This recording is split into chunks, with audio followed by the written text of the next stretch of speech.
Okay, welcome my dear students. Now you are watching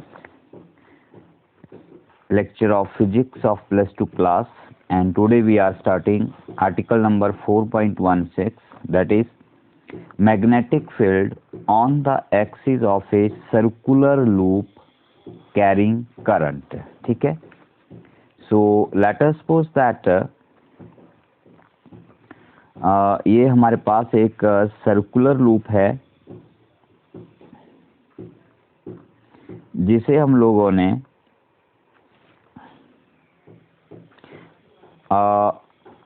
YZ plane में रखा है and along x axis is its axis. ये जो x axis है इसके अलोंग इसकी एक्सिस है and let it is carrying current in anti clockwise direction I like this way. ठीक है, YZ प्लेन में हमने एक लूप रखी है, पॉइंट O उसका सेंटर है और एक्स एक्सिस के लॉन्ग इसकी एक्सिस है और I इसमें करंट फ्लो कर रहा है। तो लेट अस से दैट इसके सेंटर से x डिस्टेंस पर ये हमारे पास पॉइंट P है जहां पर हम इसकी मैग्नेटिक फील्ड निकालना चाहते हैं। तो सिंपल बायोट-सवार्ट्स लॉ यूज करेंगे हम लोग। तो बायोट-सवार्ट्स लॉ आप सबको आता है। बेसिकली बायोट-सवार्ट्स लॉ में हमें एक करंट एलिमेंट चाहिए होता है। तो लेट अस से दैट ये हमारा एक करंट एलिमेंट आ गया, यहाँ पर सपोज कर लेते हैं और इसकी जो लेंथ है उसे हम DL सपोज कर लेते हैं और करंट एलिमेंट से ऑब्जर्वेशन पॉइंट का हम डिस्टेंस ले लेते हैं। लेट अस से दिस डिस्टेंस इज R। तो अगर ये x है और इस कॉइल का जो रेडियस है उसे हम कैपिटल R रखें तो इस R को आप लोग x² plus R² whole under root लिख सकते हो।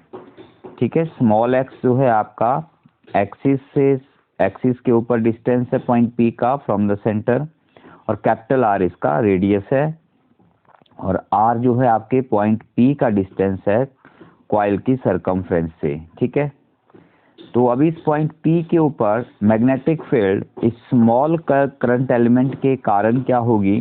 लेट अस से ये करंट एलिमेंट को हम लोग AB नाम दे देते हैं। Then magnetic field due to this current element AB at point P according to Biot-Swartz law, very simple, dB is equal to mu naught upon 4 pi IDL sin theta upon R square आएगी। ठीक है, ideal sin theta upon R square आएगा। But theta जो है angle हमारा R और DL के बीच में होता है, तो यहाँ पर इस एंगल को आप 90 डिग्री देखेंगे। This angle is 90 degree. ये इसका प्लेन है और ये लाइन प्लेन के परपेंडिकुलर रहेगी। इसे आप कहीं पर भी ले लें तो इस कॉइल के साथ इसका एंगल हमेशा 90 डिग्री ही रहेगा। सो अगर आप यहाँ थीटा 90 पुट कर देते हैं तो आपके पास ये आ जाता है म्यू नॉट अपॉन 4 पाई IDL अपॉन R स्क्वायर, क्योंकि इस साइन थीटा जब आप 90 कर देंगे तो साइन 90 1 हो जाता है। ठीक है, तो ये आ गई magnetic field at point P due to this current element AB। अब अगर आप इसको यहाँ पे ड्रॉ करना चाहें तो आप इसे इस तरह से ड्रॉ कर सकते हैं। देखिए, जो मैग्नेटिक फील्ड DB है वो आपके R और DL के परपेंडिकुलर रहेगी। So that will be along this direction. इसका परपेंडिकुलर जो है वो इस तरह से बनेगा। तो ये आपकी डायरेक्शन DB वेक्टर आ जाएगी। ठीक है, और अगर आप यहाँ पर एक एक्सिस के परपेंडिकुलर लाइन लगा दें तो so if this angle is theta, तो हमारा ये जो एंगल है ये भी बच्चों थीटा आएगा। कैसे आएगा देखिए, this line is perpendicular to this and this line is perpendicular to this. तो दो लाइंस के बीच में जो एंगल होता है वही एंगल उनके परपेंडिकुलर्स में भी आता है। तो ये एंगल थीटा है, तो ये एंगल भी आपका थीटा होगा। ठीक है, ये वन कट लाइन और ये दोनों आपस में परपेंडिकुलर हैं, और ये डबल कट लाइन आपस में परपेंडिकुलर हैं। तो थ्योरम होती है हमारे पास कि अगर टू लाइंस में एंगल कोई थीटा है तो उनके परपेंडिकुलर्स में भी सेम पॉइंट पर एंगल थीटा रहेगा।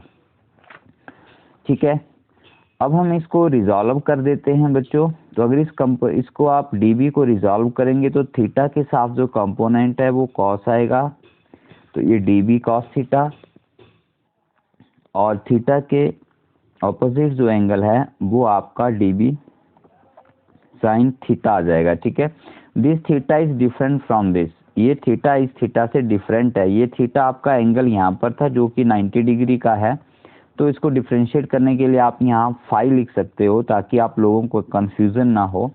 ठीक है, तो हम इसको फाई कर देते हैं, थीटा हम यहाँ लेते हैं तो इसलिए हम लेटर से चेंज इट।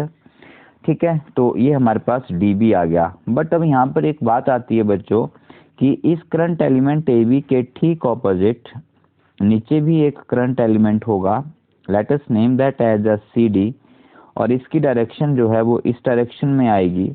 तो अगर हम इस करंट एलिमेंट का पॉइंट P से ज्वाइन करके देखें तो सिमेट्री ऑफ फिगर सिमेट्रिकल होने के कारण ये डिस्टेंस भी आपका स्मॉल r के इक्वल ही आएगा।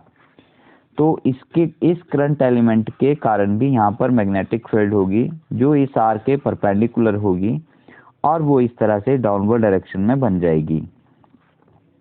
ठीक है, ये दोनों आपको बिल्कुल बराबर रखने हैं, अभी देखेंगे क्यों इक्वल आएंगे। दूसरी बात, अगर ये एंगल फाई है तो ये एंगल भी फाई आएगा, सिमेट्रिकल डायग्राम है तो ये एंगल भी फाई आएगा, और यहाँ पर जो मैग्नेटिक फील्ड है वो भी आपकी dB वेक्टर ही आएगी। ठीक है, late us say that vector में डिफरेंट हो जाएगी, dB डैश लिख देंगे आप, क्योंकि डायरेक्शन इसकी डाउनवर्ड है और इसकी थोड़ा अपवर्ड है।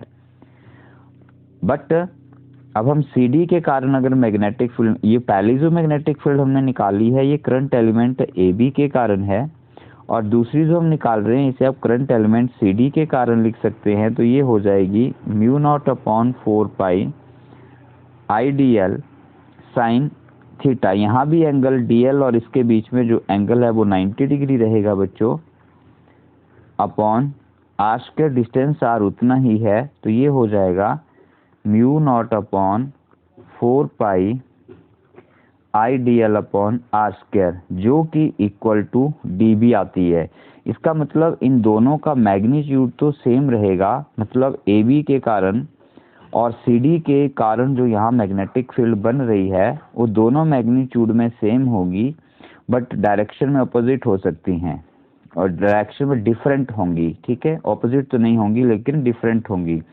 अब इस dB डैश को भी जब आप यहाँ पे रिजॉल्व करेंगे तो फाई के वही बात, ये एंगल फाई है तो ये भी फाई आया, तो डाउनवर्ड में आपका ये dB कॉस फाई कंपोनेंट हो जाएगा जो एंगल के साथ है, और दूसरी ओर इस तरफ जो है आपका साइन कंपोनेंट आ जाएगा, तो ये dB साइन फाई हो गया। ठीक है, अब सिमिलरली हम देख रहे हैं कि जैसे ये दो ऑपोजिट एलिमेंट्स हमने लिए तो इनके कॉस कंपोनेंट जो हैं वो कैंसिल हो गए बच्चों, एंगल फाई है, कॉस कंपोनेंट हमारे कैंसिल हो जाते हैं और साइन कंपोनेंट हमारे ऐड हो जाते हैं। तो सिमिलरली पूरी कॉइल के ऊपर अगर इस तरफ कोई एलिमेंट लिया जाता है तो इसके ठीक ऑपोजिट यहाँ पर एलिमेंट होगा जिनके ऑपोजिट कंपोनेंट कैंसिल हो जाएंगे और साइन कंपोनेंट जो हैं वो ऐड होते जाएंगे। तो जो टोटल मैग्नेटिक फील्ड है, therefore total magnetic field at point P, total magnetic field at point P जो है आपकी वो बन जाएगी B is equal to summation dB sine phi. ठीक है, सभी साइन कंपोनेंट्स का एडिशन सम, और समीशन को फिजिक्स में हम लोग इंटीग्रेशन से भी डिनोट कर देते हैं, तो ये हो जाएगा dB साइन फाई, जहाँ पर dB का अमाउंट, जहाँ पर dB की value mu naught upon 4 pi ideal upon r square है, और साइन फाई हम फिगर से निकाल सकते हैं। तो आप लिख सकते हैं यहाँ पे from figure sine phi. Sine क्या होता है? साइन होता है आपका परपेंडिकुलर अपॉन हाइपोटेन्यूज। तो इसे फाई मान लिया जाए तो परपेंडिकुलर, इसे फाई और ये एंगल 90, तो ये आपका बेस हो गया, ये परपेंडिकुलर हाइपोटेन्यूज, तो capital R upon small r, तो ये हो जाएगा capital R upon small r, और कैपिटल आर आपका आर है और स्मॉल आर की value x square plus capital R square whole under root है।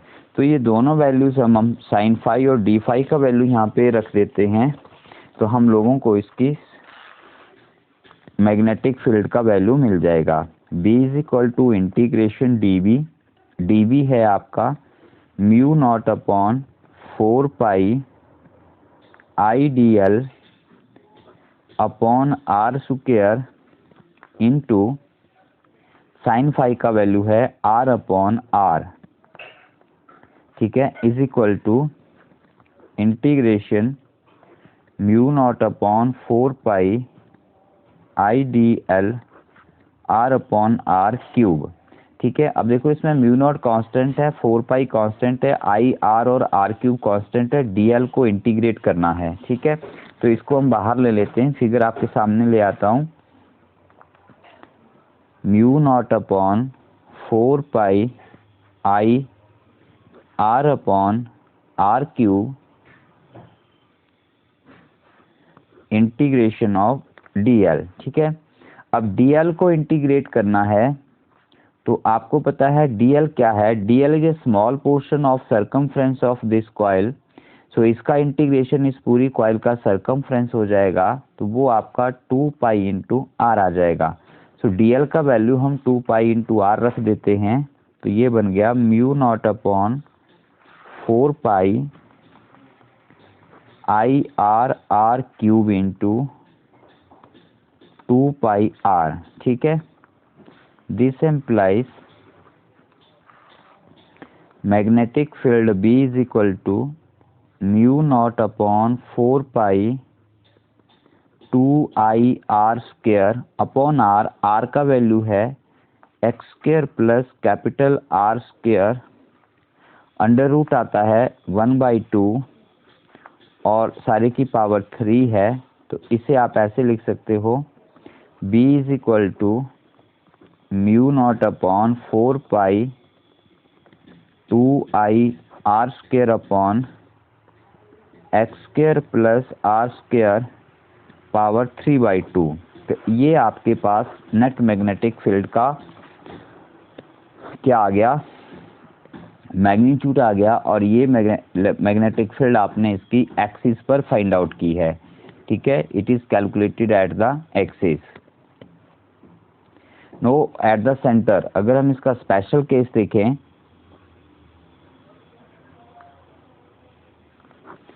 Eight the centre of coil, at the centre of coil की बात करें तो जब आप कॉइल के सेंटर पर आ जाएंगे, देखो ऑब्जर्वेशन पॉइंट P कॉइल के सेंटर पे लाया जाएगा, तो x आपका इक्वल टू 0 हो जाएगा। तो that means at the centre of coil x equal to 0 इसमें पुट करेंगे आप, तो आपको मैग्नेटिक फील्ड B क्या मिलेगी? सेंटर के लिए यहाँ पे C लिख देता हूँ मैं, mu naught upon 4 pi, sorry बेटा गलत हो गया, B is equal to mu naught upon 4 pi 2 I r square upon x का वैल्यू हम 0 रख देंगे, 0 square plus r square power 3/2।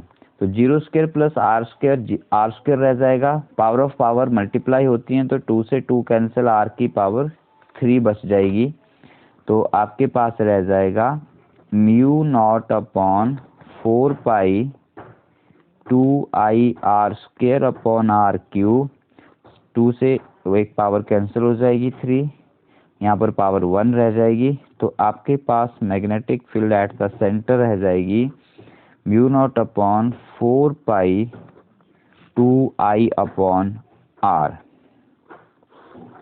हम शायद इसमें एक कांस्टेंट भूलते जा रहे हैं यहाँ पे बच्चों। हाँ, ये 2πr था, तो यहाँ पे पाई भी साथ में चलेगा। 2π और ये 2π और ये 2π। सो μ0/4π 2πI/r। इसको ठीक कर लेंगे बेटा। So magnetic field at the centre becomes μ0/4π 2πI/r आ जाएगी आपकी। ठीक है, अब हम इसके डायरेक्शन की बात कर लें। तो अगर ये हमारे पास कॉइल है तो हमने देखा कि नेट कंपोनेंट, सारे कंपोनेंट जो परपेंडिकुलर टू द एक्सिस हैं वो सारे कैंसिल होते जा रहे हैं, और जो अलोंग द एक्सिस हैं वो कंपोनेंट्स हमारे पास हैं बच रहे हैं। तो जो नेट मैग्नेटिक फील्ड है that will be along the axis. ठीक है, अलोंग द एक्सिस होगी वो, एंड दैट, ठीक है। अब एक्सिस करंट अगर क्लॉकवाइज है तो वो आउटसाइड आ जाती है, और अगर ऑपोजिट करंट होगा तो वो इनसाइड आ जाएगी। ठीक है, तो ये आपके पास यहाँ पर magnetic field at the axis of coil और at the centre of a coil आती है। और अगर किसी कॉइल में एक से ज़्यादा टर्न हो, जैसे ये एक टर्न की कॉइल हो गई, एक टर्न और दे दिया, 2, 3, ऐसे बहुत सारे अगर हमारे पास टर्न हो, let us say we have n number of turns, तो जो मैग्नेटिक फील्ड है वो n × b हो जाती है। ठीक है, जितने टर्न होंगे उतने टाइम्स हो जाएगी। So that's all for this topic. Thank you.